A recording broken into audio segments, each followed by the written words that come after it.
Hey guys, we're going to start at the bottom of page 125. What is your favorite? Jonas asked the giver. You don't have to give it away yet, he added quickly. Just tell me about it so I can look forward to it, because I'll have to receive it when your job is done. The giver smiled. Lie down, he said. I'm happy to give it to you. Jonas felt the joy of it as soon as the memory began. Sometimes it took a while for him to get his bearings, to find his place, but this time he fit right in and felt the happiness that pervaded the memory. He was in a room filled with people, and it was warm with firelight glowing on a hearth. He could see through a window that outside was night and snowing. There were colored lights, red and green and yellow, twinkling from a tree which was oddly inside the room. On a table, lighted candles stood in a polished golden holder, cast a soft, flickering glow. He could still smell the things cooking, and he heard soft laughter. A golden-haired dog lay sleeping on the floor. On the floor, there were packages wrapped in brightly colored paper and tied with gleaming ribbons. As Jonas watched, a small child began to pick up the packages and pass them around the room to other children, two adults who were obviously parents, and to an older, quiet couple, man and woman, who sat smiling together on the couch. While Jonas watched, the people began one by one to untie the ribbons on the packages, to unwrap the bright papers, open the boxes, and reveal toys and clothing and books. There were cries of delight. They hugged one another. The small children went on and sat on the lap of the old woman. She rocked him and rubbed her cheek against his. Jonas opened his eyes and lay contentedly on the bed, still luxuriating in a warm, comforting memory. It had all been there, all the things he had learned to treasure. What did you perceive? The giver asked. Warmth, Jonas replied, and happiness, and let me think, family. That was a celebration of some sort, a holiday, and something else. I can't quite get the word for it. It will come to you. Who were the old people? Why were they there? It had puzzled Jonas seeing them in the room. The old of the community did not ever leave their special place of the House of the Old, where they were so well cared for and respected. They were called grandparents. Grandparents? Grandparents. It means parents of the parents long ago.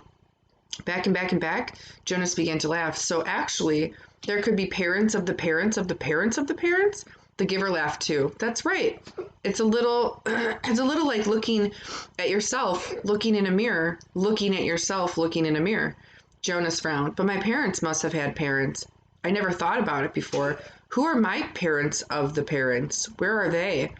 You could go look in the Hall of Open Records. You'd find the names. But think, son, if you apply for children, then who will be the parents of the parents? Who will be their grandparents?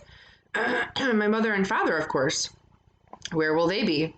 Jonas thought. Oh, he said slowly, when I finish my training and become a full adult, I'll be given my own dwelling. And then when Lily does, a few years later, she'll get her own dwelling and maybe a spouse and children if she applies for them. And mother and father, that's right. As long as they're still working and contributing to the community, they'll go and live with the childless adults, and they won't be a part of my life anymore. And after all that, when the time comes, they'll go to the house of the old, Jonas went on. He was thinking aloud, and they'll be well cared for and respected. And when they're released, there'll be a celebration, which you won't attend, the giver pointed out. No, of course not, because I won't even know about it. By then, I'll be so busy in my own life, and Lily will too, so we're all children. Sorry, guys. So will our children, if we have them. Won't know who their parents of parents are either. It seemed to work out pretty well that way, doesn't it? The way we do it in our community, Jonas asked. I didn't really realize there was any other way until I received that memory. It works, the giver agreed. Jonas hesitated. I certainly like the memory, though. I can see why it's your favorite. I couldn't quite get the word for the whole feeling of it, the feeling that was so strong in the room. Love, the giver told him. Jonas repeated it. Love. It was a word and concept new to him. They were both silent for a minute. Then Jonas said, Giver? Yes? I feel very foolish for saying this. Very, very foolish. No need. Nothing is foolish here. Trust the memories and how they make you feel. Well, Jonas said, looking at the floor, I know you don't have the memory anymore because you gave it to me. So maybe you won't understand this. I will. I'm left with a very vague wisp of that one, and I have many other memories of family and holidays and happiness of love. Jonas blurted out what he was feeling. I was thinking that, well, maybe I can see that wasn't a very practical way to live with the old right there in the same place, or maybe they wouldn't be taken care of the way they are now, and that we have a better arranged way of doing things. But anyway, I was thinking, feeling actually, it was kind of nice then, and that I wish that we could be that way, and that you could be my grandparent. The family and the memories seemed a little more, he faltered, not able to find the word he wanted. A little more complete, the giver suggested. Jonas nodded. I liked the feeling of love, he confessed. He glanced nervously at the speaker on the wall, reassuring himself that no one was listening. I wish we still had that, he whispered. Of course, he added quickly.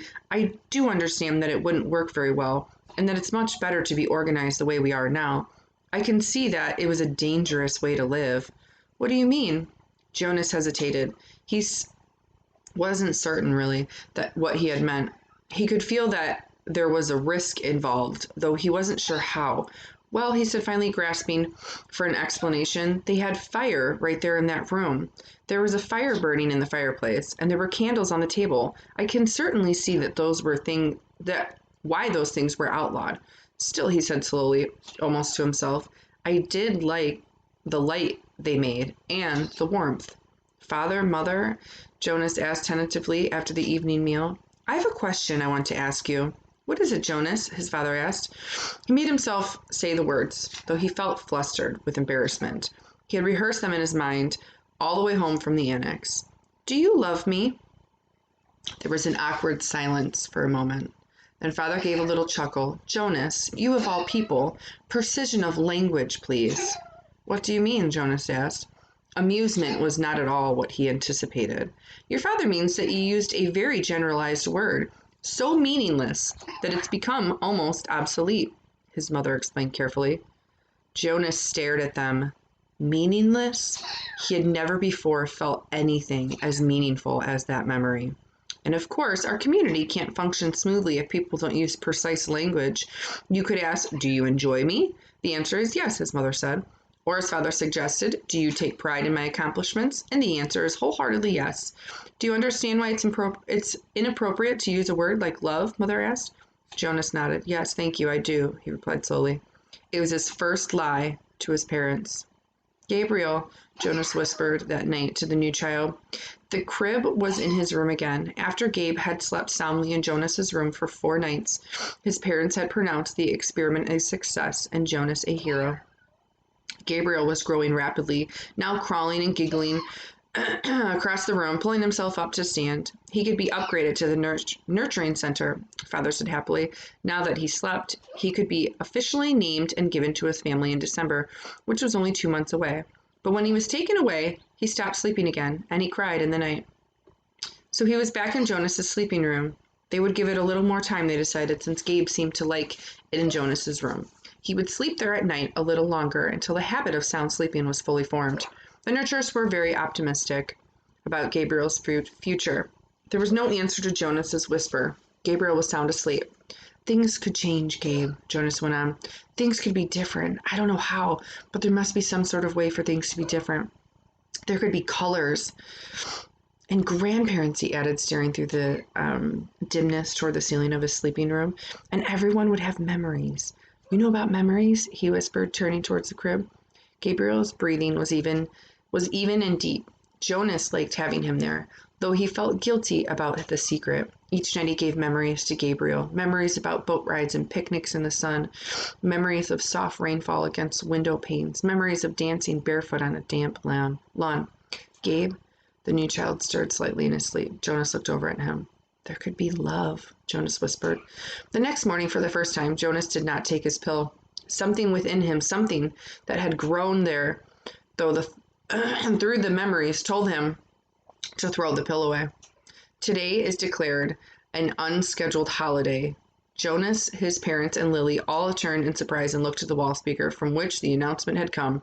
It happened so rarely and was such a treat for the entire community when it did. Adults were exempt from work days, children from school and training and volunteer hours. The substitute laborers who would be given a different holiday took over the necessity tasks. Nurturing, food delivery, care of the old, and the community was free. Jonas cheered and put his homework folder down. He had been about to leave for school.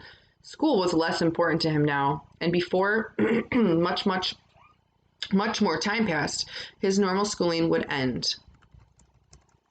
But still, for 12s, though they had begun their adult training, there were endless lists of rules to be memorized and the newest technology to be mastered. He wished his parents, sister, and Gabe a happy day and rode down a bicycle path looking for Asher. He had not taken the pills now for 4 weeks. The stirrings had returned, and he felt a little guilty and embarrassed about the pleasurable dreams that came to him as he slept. But he knew he couldn't go back to the world of no feelings that he had lived in for so long, and his new heightened feelings permeated a greater realm than simply his sleep. Though he knew that his failure to take the pills accounted for some of it, he thought that the feelings came also from the memories. Now he could see all of the colors, and he could keep them, too, so that the trees and grass and bushes stayed green in his vision. Gabriel's rosy cheeks stayed pink, even when he slept, and apples were always, always red.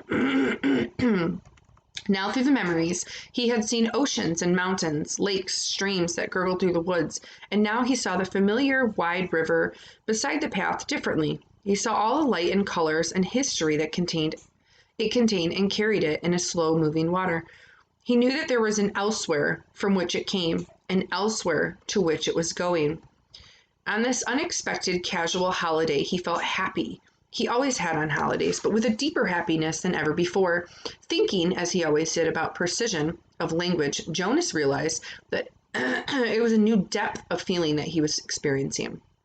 Somehow, they were not at all the same as the feelings that every evening in the dwelling, every citizen analyzed with endless talk.